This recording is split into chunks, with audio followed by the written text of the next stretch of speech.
저는 9살 어린 아들을 키우고 있는 아이 엄마입니다.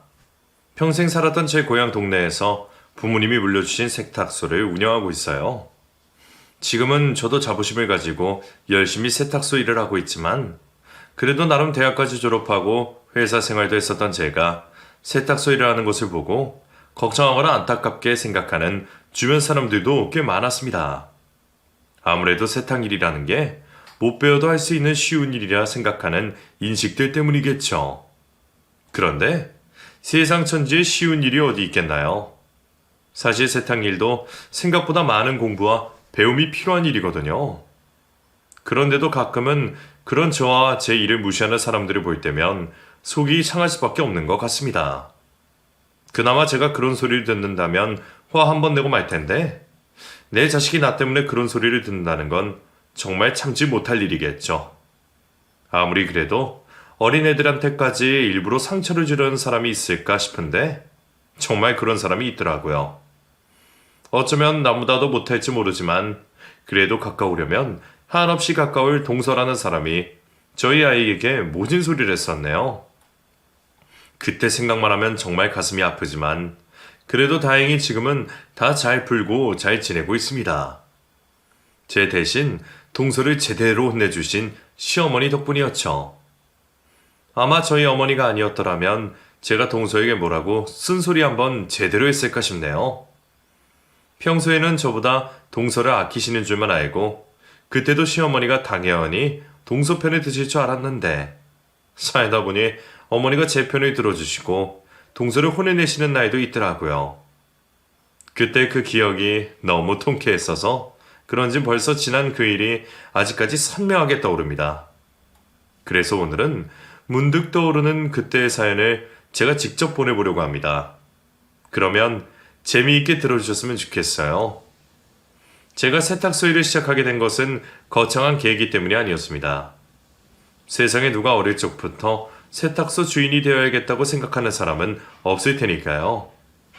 그랬던 제가 이제 와서 세탁소 사장님 소리를 듣게 된 것은 제가 어릴 적부터 한자리에서 오랫동안 세탁소를 운영해 오셨던 저희 부모님 때문이었습니다.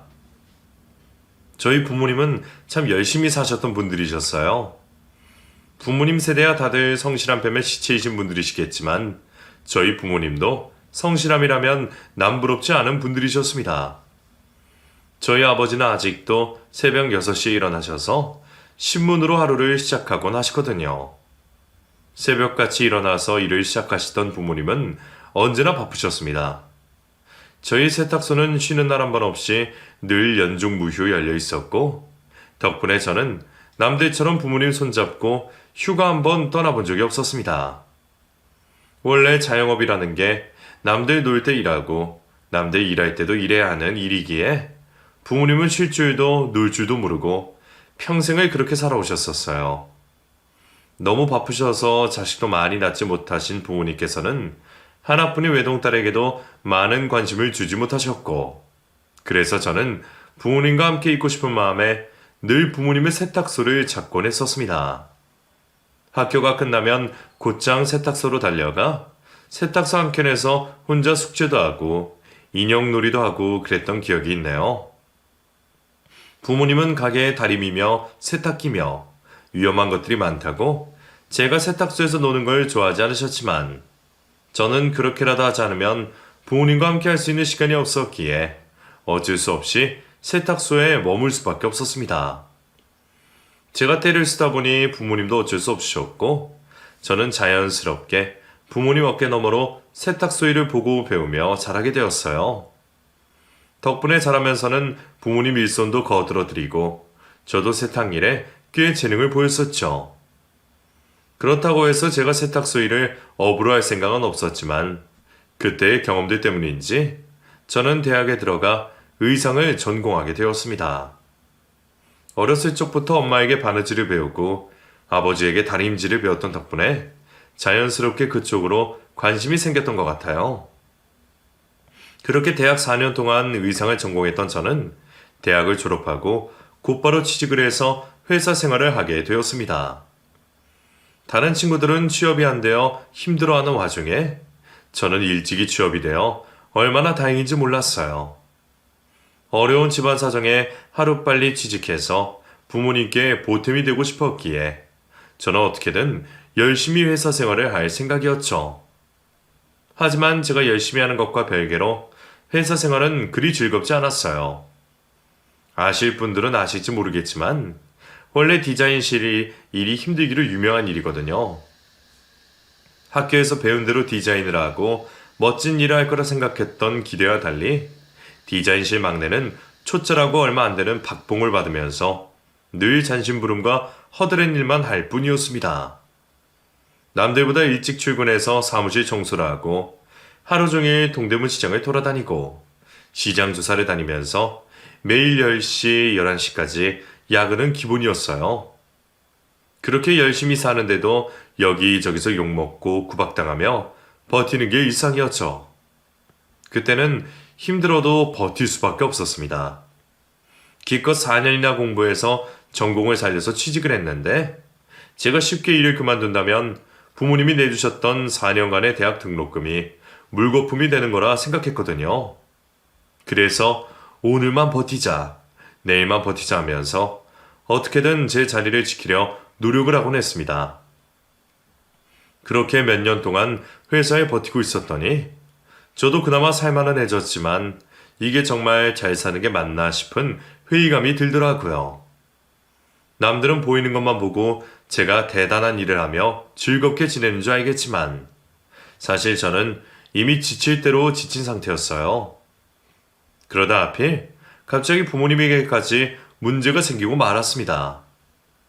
평소에도 건강이 좋지 않으셨던 엄마가 갑자기 뇌출혈로 쓰러지게 되셨던 거죠. 벌써 60이 다 되신 부모님은 늘 여기저기 아픈 곳이 많으셨어요. 평소에는 일 때문에 무릎이고 손목이고 성한 곳이 없으셨고 나이가 드시면서는 기력도 떨어지셨는지 부쩍 약을 달고 사시는 날이 많으셨죠. 평생 고생하며 사셨으니 그 나이에 아픈 곳이 없는 게 더 이상할 겁니다. 그래서 늘 건강 챙기시라 걱정하고 잔소리했던 저였는데 제 말을 듣지를 않고 일밖에 모르시던 엄마가 기어이 뇌출혈로 쓰러지고 마셨네요. 다행히 아버지가 같이 계셨을 때 일이 벌어져서 응급조치를 해서 다행이었지만 그 후로 엄마가 계속 일을 하신다는 건 어려운 일이었습니다. 엄마는 아프고 아버지께서는 뇌출혈 후유증으로 몸 쓰는 게 불편해지신 엄마를 간병하셔야 했기에 결국 일할 사람이 없는 세탁소는 문을 닫아야 할 상황이었어요. 엄마는 당신 때문에 평생 일궈왔던 세탁소를 닫게 되었다며 너무 속상해하셨습니다. 어쩌면 부모님에게 세탁소는 일자리 이상의 의미였는지 모르겠어요. 그런 부모님을 그냥 두고 볼 수 없었던 저는 결국 부모님께 제 결심을 말씀드렸습니다. 엄마, 아빠, 그럼 세탁소를 내가 해보면 어떨까? 무슨 소리야? 회사 잘 다니는 애가 뭐 한다고 그 힘든 일을 해? 사실 나 퇴사 고민 중이었어. 엄마, 아빠한테는 죄송해서 말 못했지만 나 그동안 회사 다니면서 많이 힘들었어. 일도 잘 안 맞고 일이 재미있는지도 모르겠더라고.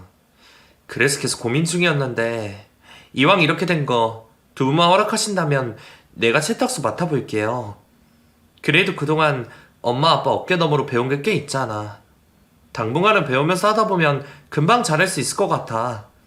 이 세탁소는 나한테도 추억이 많은 곳인데 이렇게 닫게 되면 너무 아쉽지 않아. 엄마 아빠 위해서라도 열심히 해볼게요. 사실 부모님은 제가 세탁소를 운영해보겠다고 하는 걸 좋아하지만은 않으셨습니다. 세탁소 문을 닫지 않게 된 건 다행이라 생각하셨지만 대학까지 보내놓은 딸이 가방끈 짧아서 어쩔 수 없이 세탁소를 열었던 당신들과 같은 고생을 하기를 바라지 않으셨거든요. 저는 어려서부터 열심히 세탁소를 운영해 오셨던 저희 부모님이 한없이 자랑스러웠는데 정작 부모님은 당신들이 겪으셨던 고생과 편견들 때문인지 제가 가게를 물려받기를 원하지 않으셨습니다. 하지만 제가 먼저 나서서 하겠다고 하니 어쩔 수 없이 제게 기회를 주셨죠. 그렇게 저는 다니던 회사를 그만두고 부모님의 세탁소 일을 맡게 되었습니다.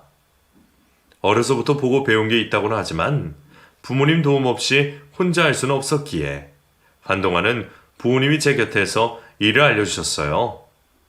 휠체어 타고 옆에 앉아 계신 엄마가 하나하나 노하우를 알려주시고 아버지가 곁에서 제 일을 도와주셨죠. 저도 처음에는 호기롭게 해보겠다 얘기했지만 막상 일을 도맡아 보니 이게 절대 쉬운 일은 아니더라고요. 옷 하나 세탁하고 다니는데 얼마나 많이 품이 드는지. 세탁소에 옷을 맡겨보기만 한 사람들은 절대 모를 고생일 겁니다. 그래도 저는 나름대로 경력자였고 대학에서 의상을 전공하고 회사 생활을 했던 경험 덕분에 남들보다는 금방 적응을 할 수 있는 듯 했어요. 다행히 수선 실력은 엄마 못지 않았고 오히려 요즘 젊은 사람들 취향을 더 잘 아는 제 센스 덕분에 수선을 맡기는 신규 손님들도 꽤 많아지게 되었죠. 그건 정말 좋은 청신호였어요. 사실 부모님이 세탁소 문을 닫으려고 하셨던 건 엄마의 건강 문제만이 아니었습니다. 가장 큰 걱정은 매출이었죠.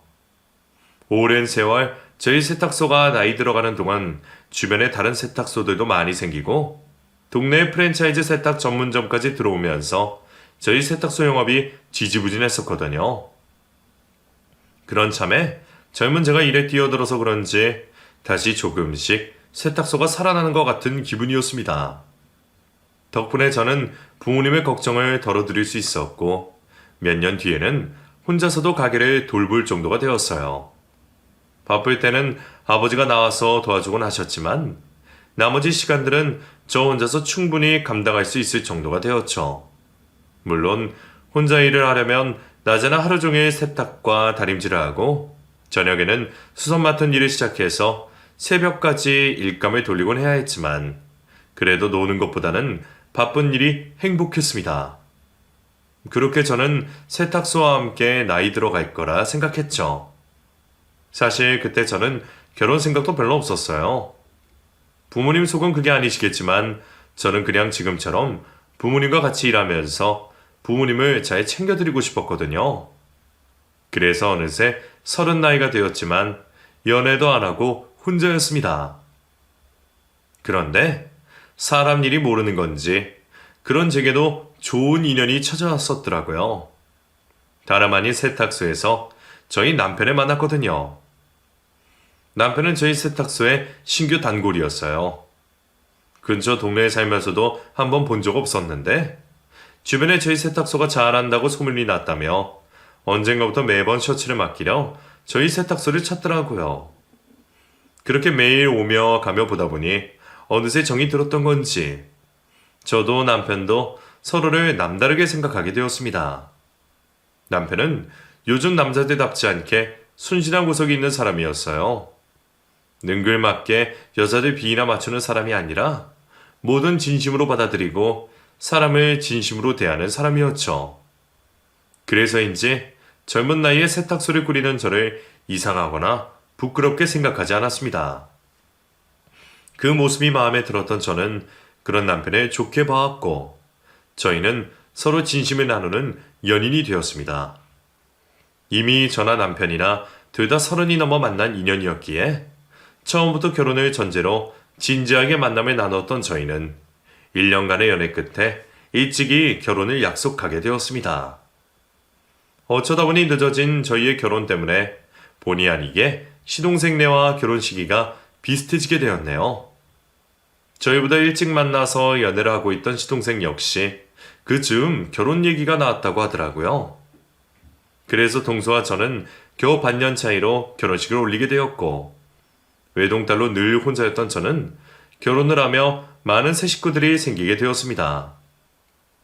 그래서 처음 동서를 만날 때도 저는 동생 같은 동서가 생겨서 반가운 마음뿐이었어요.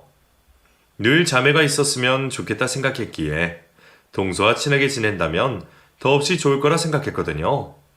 하지만 제가 너무 순진했던 건지 저희는 가까워지기 쉽지가 않았습니다. 동서가 시동생보다 한 살 연상이었던 탓에 저와 동서는 비슷한 나이 또래였습니다. 호적상 나이는 동서가 저보다 한 살 어렸지만 동서가 빠른 년생으로 일찍 학교에 입학을 한 탓에 학번이 저랑 같더라고요. 그래서 주변 친구들도 전부 저와 같은 나이였기에 사회적인 나이로는 결국 저랑 동갑인 셈이었죠. 어쩌다 한 집안 남자들과 결혼한 저희가 결혼 시기도 비슷하고 나이도 비슷했는지 정말 신기했었죠. 그러다 보니 같은 세대로 통하는 것도 많을 거라 생각했지만 저와 동서는 정말 하나부터 열까지 비슷한 구석이라고는 없는 사이였습니다.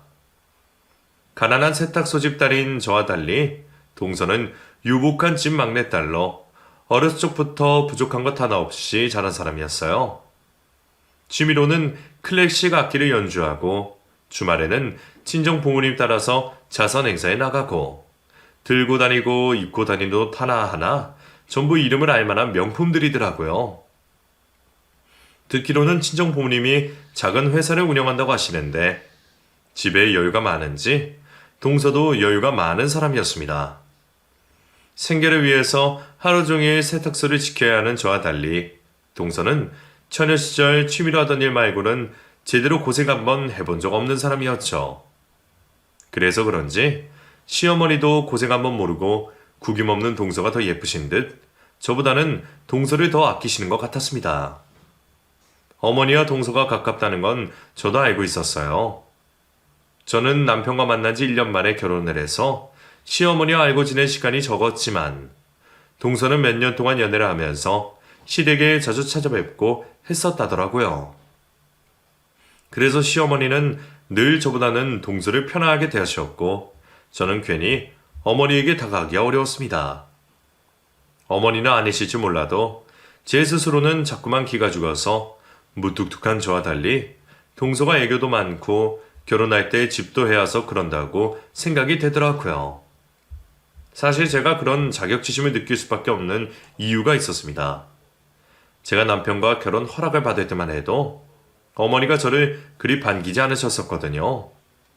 아무래도 며느리 될 사람이 안정적인 회사원도 아니고 동네에서 오래된 세탁소를 운영하고 있다고 한다면 당황스러우실 만도 하시겠죠. 그래서인지 어머니는 처음부터 저를 좋아하지 않으셨습니다.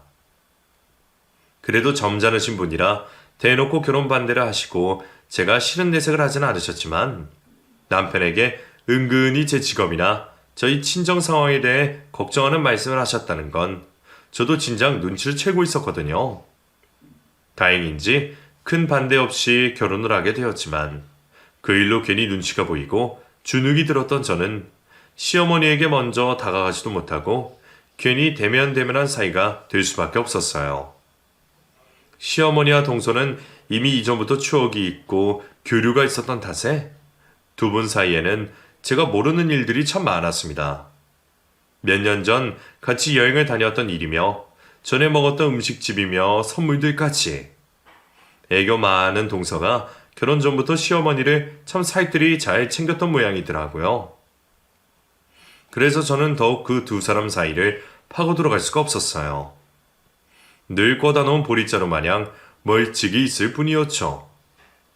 저도 마냥 질투하고 부러워만 할 게 아니라 그런 동서처럼 시어머니를 모시고 여기저기 다니고 챙겨드리고 싶었지만 저는 동서와 달리 그럴 여력이 없었습니다. 동서의 일을 안 하니 시간도 많고 여유 있는 친정 덕분에 돈도 많았지만 저는 세탁소 운영하느라 쉴 시간도 없었고 그럴 돈도 없었으니까요. 그래도 마음으로는 어머니께 뭐라도 해드리고 싶었는데 제가 뭘 어떻게 해야 예쁨을 받을 수 있을지 늘 답답하고 막막하기만 했습니다. 그나마 잘하는 건 세탁 일밖에 없으니 식구들 옷은 제가 도맡아서 세탁을 해드리곤 했었네요. 그래서 그런지 동서도 제게 옷을 맡기곤 했습니다. 정말인지는 몰라도 겉으로는 저를 도와주겠다는 이유였었죠. 저는 원래 백화점 안에 있는 세탁소에서만 맡겨요. 다른 데는 비싼 옷들을 안 만져봐서 그런지 세탁을 잘 못하시더라고요. 비싼 옷인데 버려서 오는 일도 있고 그래서요. 근데 또 같은 식구가 세탁소를 하는데 제가 다른 곳에 옷을 맡길 수는 없잖아요. 어머님 옷도 형님이 해주신다니까 저도 믿고 맡겨볼게요. 그래도 어려서부터 일 배우셨다는데 다른 사람들보단 낫겠죠. 안 그래요? 그래 동서, 내가 신경 써서 잘해줄게. 안심하고 맡겨. 욕인지 칭찬인지 모르겠지만 그래도 일감을 주니 제게는 고마운 일이었습니다. 그리고 저도 동서가 시댁으로 선물을 들고 올 때마다 옆에서 콩고물처럼 얻어가는 게 있었기에 늘 받기만 하던 게 미안해서라도 저도 동서에게 뭐라도 해주고 싶었었죠. 그래서 더 신경 써서 잘해줬었는데 언젠가부터 동서가 저를 자꾸 무시하고 하대하는 듯한 기분이 느껴지더라고요. 처음에는 제가 잘못 알았겠지 생각하면서 애써 그런 생각을 안 하려고 했지만 동서의 말투나 행동으로 봐서는 아무리 봐도 동서가 저를 손 윗사람으로 대하는 게 아닌 것 같다 싶었습니다. 동서가 언젠가부터는 저를 정말 세탁소 주인처럼 생각하는지 하나하나 훈수를 두기 시작하더라고요. 형님, 이건 실크니까 꼭 신경 써주세요. 실크는 물 닿으면 끝장인 거 알죠? 이거 제가 정말 아끼는 옷이니까 상황하면 안 돼요. 솔직히 제가 형님 도와드리려고 굳이 여기까지 와서 맡기는 건데 형님도 그만큼 노력해 주셔야죠. 형님, 이게 얼마나 비싼 건지 아세요? 이거 형님 버리러는 구경도 못하는 옷이에요. 올이라도 나가면 큰일인데. 형님 손이 이렇게 꺼끌꺼끌해서 괜히 만졌다가 더 난리 나는 거 아니에요? 남의 옷 만지는데 손 관리 좀 하세요. 제가 손이 거칠어서 자기 비싼 옷에 흠이 가겠다느니 우리 세탁소에서 쓰는 세제가 중국산 싸구려가 아니냐느니 이래저래 간섭을 하고 참견을 하는 동서가 기가 막히기만 했습니다. 동서가 아무리 나한테 옷을 맡긴다고 하지만 그렇다고 내가 모르는 세탁소 주인도 아니고 정말 너무한다 싶더라고요. 저는 가족인지 손님인지 매번 갑질 아닌 갑질하는 동서가 점점 불편해질 수밖에 없었습니다. 아무리 그래도 같은 식구끼리 왜 그렇게 못되게구나 싶어서 저도 동서가 그러는 이유를 고민해보고 싶었어요. 정확한 이유는 모르지만 동서도 제가 자기와 비교되는 게 싫었던 게 아닌가 싶습니다. 사실 저희는 하나도 비슷한 구석은 없었지만 상황 자체는 비슷했으니까요. 같은 시댁을 두고 비슷한 시기에 결혼을 했고 심지어 임신도 겨우 몇 달 차이로 했었어요. 아마 동서는 자기가 먼저 임신을 하고서 관심을 독차지할 수 있을 거라 생각했는데 저 때문에 망했다고 생각했던 것 같습니다. 시어머니는 겹경사가 났다며 좋아하셨었거든요. 그래서 임신한 동서를 챙기시던 어머니가 저까지 챙기게 되시면서 동서에게 갈 관심과 신경이 나누시다 보니 부잣집 막내딸로 부족함 없이 자랐을 동서에게는 그게 못마땅 일이 될 수도 있겠다 싶었어요. 그래봤자 저는 어머니가 동서를 더 챙긴다 싶어 섭섭했는데 말이죠. 저는 임신 기간 동안 별탈이 없었는데 예민한 동서는 입덧으로 고생을 하느라 밥도 제대로 챙겨 먹지를 못해서 시어머니가 약이며 음식이며 자주 해다 주셨거든요. 평소라면 저도 그냥 그러려니 할 텐데 임신했을 당시에는 호르몬 때문인지 뭔지 자꾸 섭섭하고 동서와 비교하고 하는 생각이 들더라고요. 그래서 아마 동서도 그런 게 있지 않을까 싶었습니다. 심지어는 그 후로 저희 둘 다 아들을 낳게 되었고 동서가 몇 달 먼저 아들을 낳아서 조카가 저희 아이보다 형이었지만 결국 장남에게서 낳은 시댁의 장소는 저희 아들이었어요.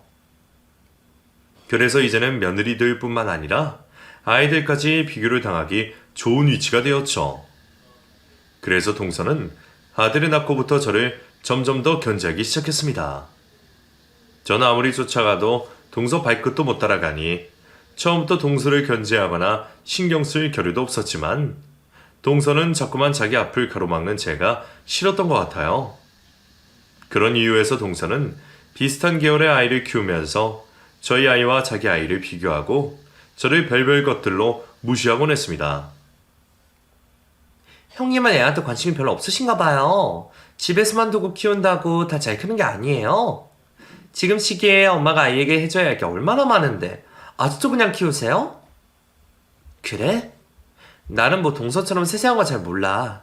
일하느라 바빠서 자주 데리고 다니지도 못하고. 애들은 어릴 적에 EQ를 충분히 발전시켜줘야 한다고요. 그래서 촉감놀이도 시켜주고 이거저거 다양한 경험들을 보여주고 가르쳐야죠. 형님도 자식 걱정하면 노력을 하셔야죠. 그 전까지는 별 생각 없던 저도 아이를 낳고 엄마가 되고 보니 동서가 참 부럽더라고요. 일을 안 하니 집에서 아이에게 그만큼 신경도 더 써줄 수 있고 돈 안 벌어도 부잣집 친정을 둔 덕분에 돈 걱정 없이 아이에게 좋은 것만 먹이고 입힐 수 있으니까요. 저야 남편이나 제 벌이로는 동서만큼은 할 수 없기에 동서가 매번 제 앞에서 저희 아이 차림과 자기 아이 차림을 비교하며 자랑을 할 때마다 속이 쓰리기도 했습니다. 나는 명품 하나 없어도 괜찮지만 자식에게는 다 해주고 싶은 게 부모 마음이기에 저렇게 좋다는 거 우리 아들에게도 해주고 싶어서 말이죠. 형님, 예준이 다니는 그 유치원은 어때요? 공립이라서 뭐 제대로 가르치긴 한대요? 요즘에는 사립보다 공립이 낫대. 나라에서 지원도 많이 해주고 프로그램도 좋아서 오히려 공립 유치원 보내는 게 더 어려워. 나이 어린 아이들도 받아주고 덕분에 나도 걱정 없이 유치원 보낼 수 있어서 얼마나 다행인지 몰라. 하긴 형님 형편에는 공립 유치원이 낫겠네요. 저도 요즘 저희 찬영이 유치원 때문에 고민이에요. 마음 같아서는 제가 좀 더 데리고 있고 싶은데 이제 슬슬 교육을 시켜야겠다 싶더라고요. 밖에서 사회성도 기르고요. 사실 저는 저희 예준이가 태어나고부터 늘 유치원 걱정이 컸었어요. 저희 둘 다 맞벌이로 일을 해야 하는데 부모님들께 아이를 부탁하기도 그렇고 해서 하루빨리 유치원에 보내고 싶었거든요. 그런데 국공립 유치원은 추첨제로 원아들을 뽑아줄 정도로 경쟁이 치열한 탓에 저는 예준이가 2살이 지나서야 겨우 유치원에 보낼 수 있었습니다.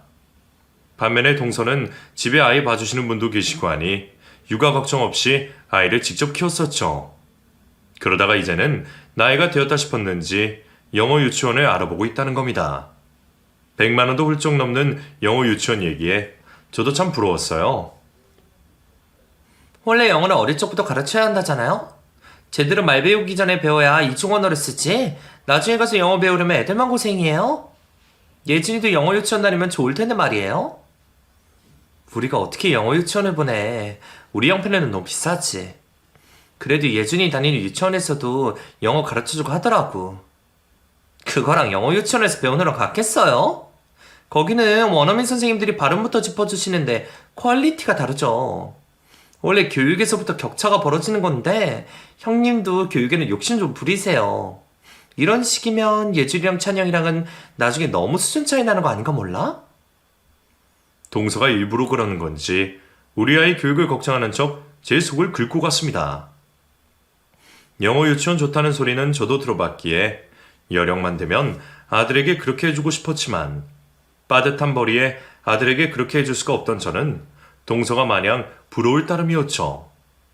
그래도 다행히 아이는 탈 한 번 안 나고 건강히 잘 커주었고 저는 제 수준에서 열심히 아이를 키우려 노력했습니다. 아이가 대단한 사람, 잘난 사람이 되기보다 그저 기죽지 않고 밝고 씩씩하게 자라주기를 바랬어요. 그래서 공부를 못해도 심부름을 못해도 혼 한 번 내지 않고 키웠는데 그런 제 아이가 어느 날 큰 상처를 받고 말았습니다. 아이가 초등학교에 입학하고 얼마 안 되었던 날이었어요.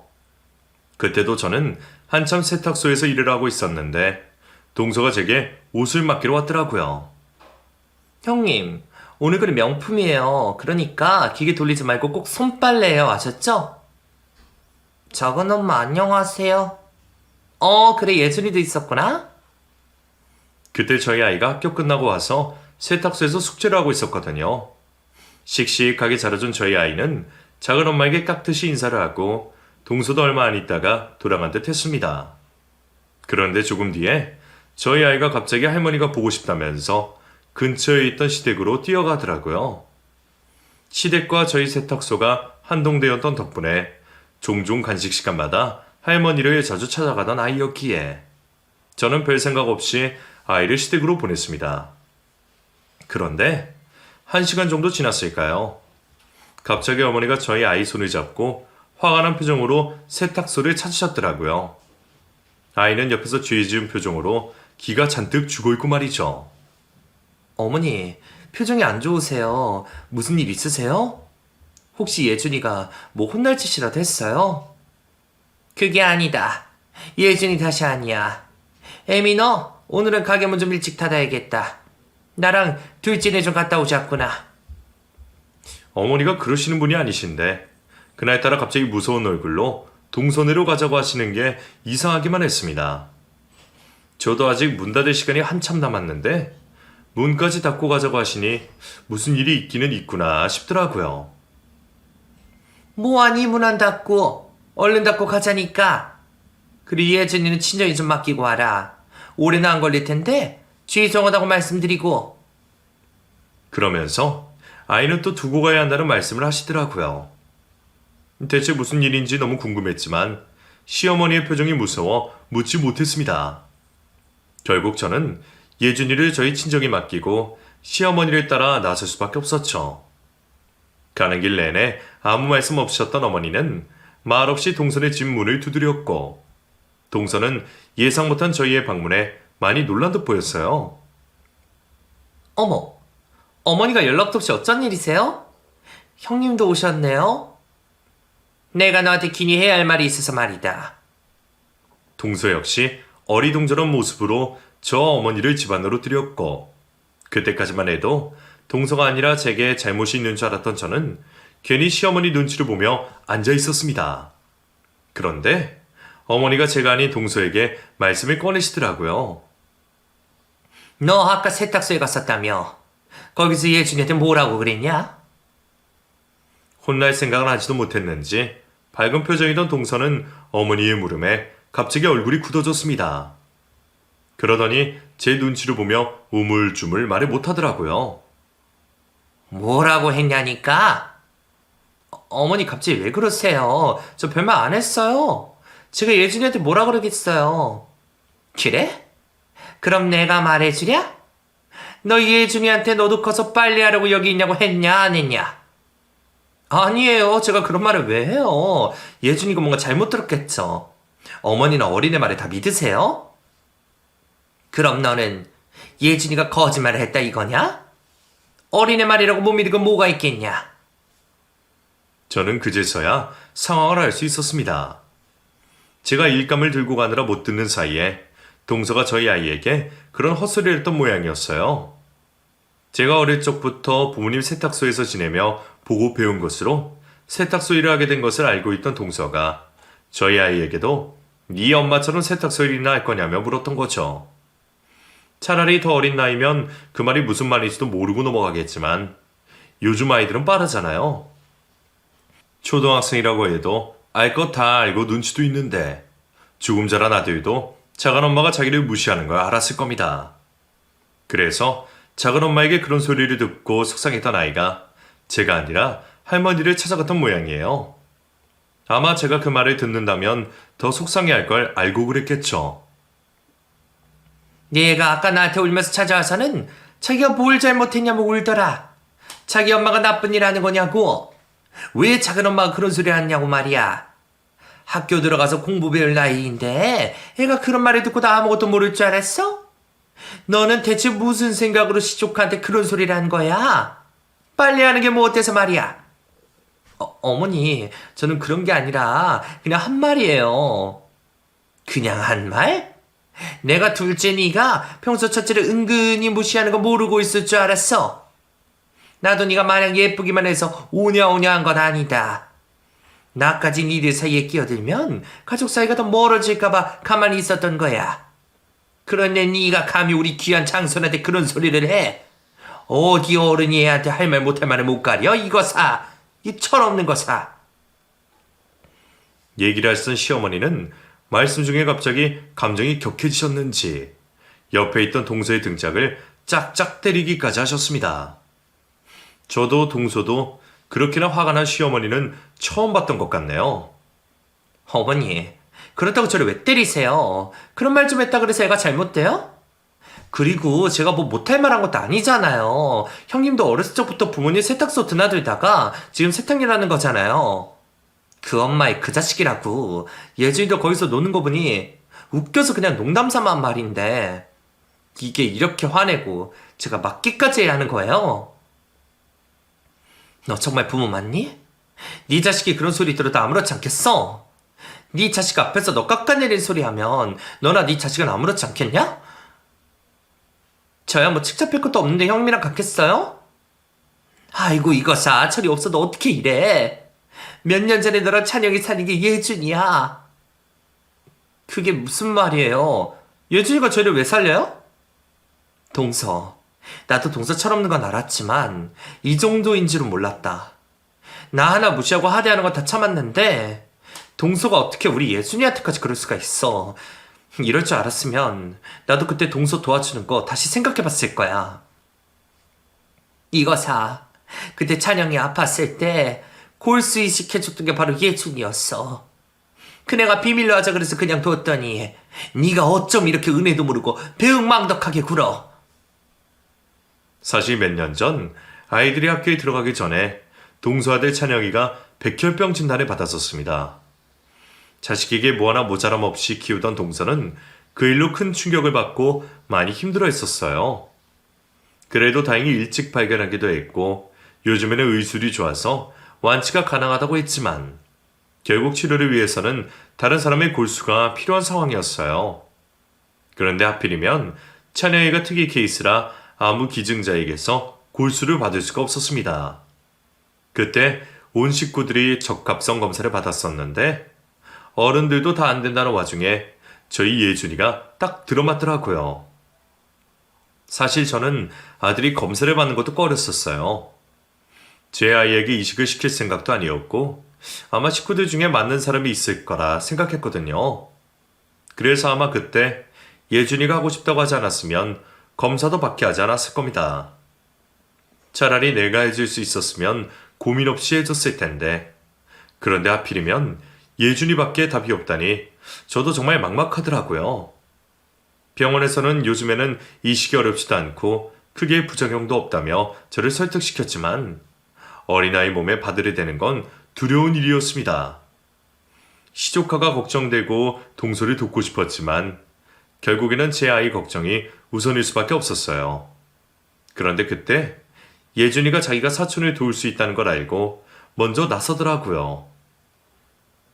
내가 찬영이 형 도와줄게.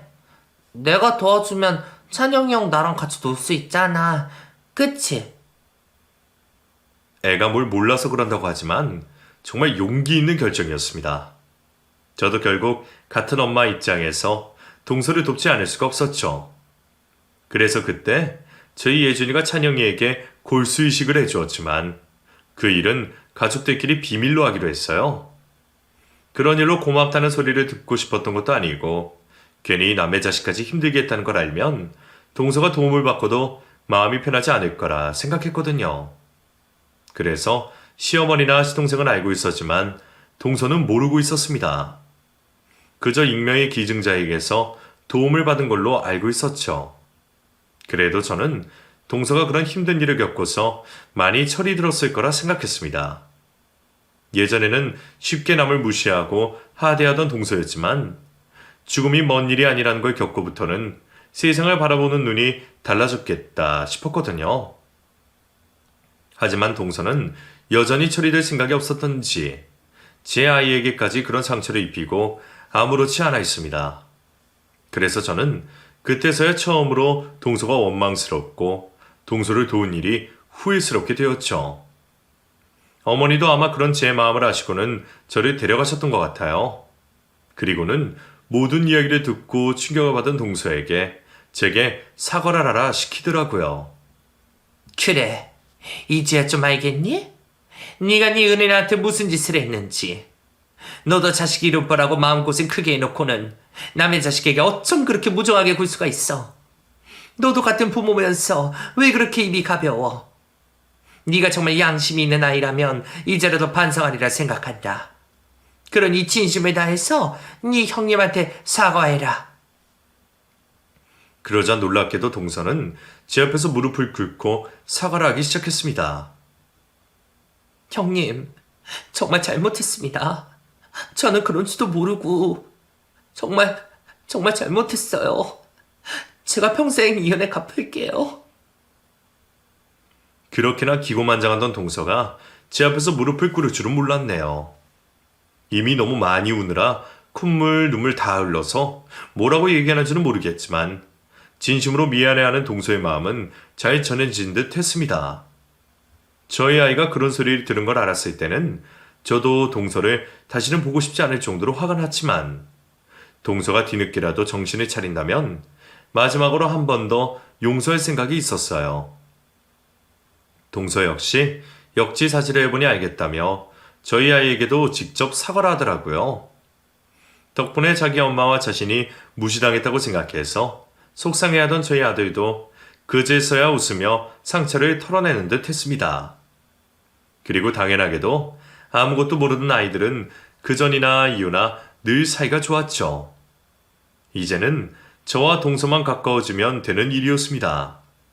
동서 역시 이제는 제게 고마운 마음이 있는 건지 그날 이후로 다시는 저를 무시하거나 하대하는 일은 없었어요. 세탁소에 찾아와서도 훈수를 두는 일도 없고 저를 견제하는 일도 이제는 없어졌네요. 그런 일이 있기 전에 잘 지냈으면 더 좋았을 뻔했지만 원래 사람이란 늘 배우고 성장하는 거잖아요.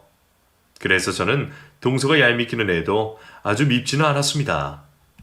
결국 사람은 다들 약한 면이 있는 나약한 존재들이기에 서로 이해하며 돕고 살아야 한다 생각해요. 제가 동서를 도왔던 것처럼 저도 동서에게 도움받을 날이 있을 테니까요.